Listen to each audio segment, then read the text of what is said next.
รไม่เคยเป็นเหมือนครึ่งของใครแกไม่เคยรู้หรอกว่าอิสรภาพมีค่ามากแค่ไหน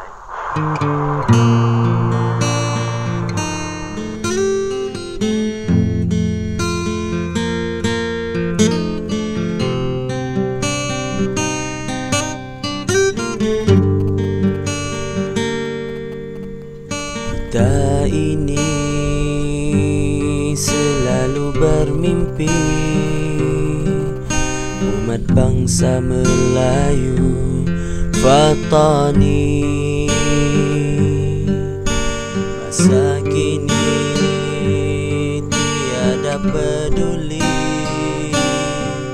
apa yang terjadi di bumi.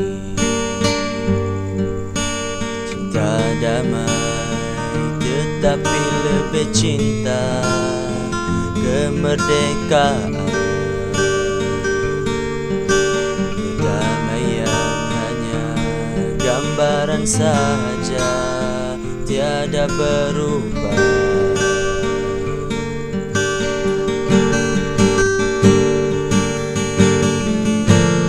Oh bangsaku Melayu tercinta,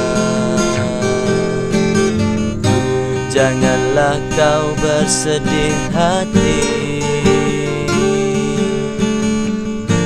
Kami rela mengorbankan jiwa raga demi Melayu Fatani tercinta. Wahai pemuda-pemudi Fatani, sadarlah dengan apa yang terjadi di bumi Fatani. Perdamaian, senyuman, bantuan dari kafir siang, itu adalah tipuan saja. Bangunlah rasa senasib sesama kita. Marilah kita merasakan pahit manis bedah bersama. Apakah boleh kita duduk di bawah unek-unek siang? Apakah boleh kita menyerang sesama Islam dan sesama umat Melayu Fatani? Bila umat Islam nak bangkit, bila lagi kita nak bangkit umat Islam.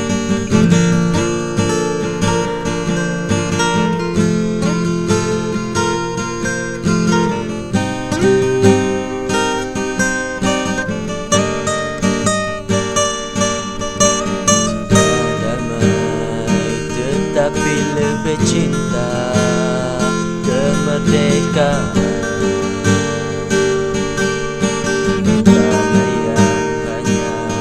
Gambaran saja, tiada berubah.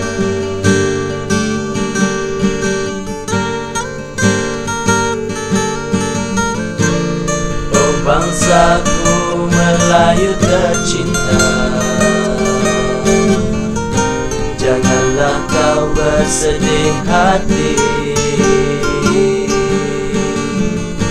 Kami rela mengorbankan jiwa raga demi Melayu Fatani tercinta. Demi Melayu Fatani tercinta. Demi Melayu Fatani tercinta.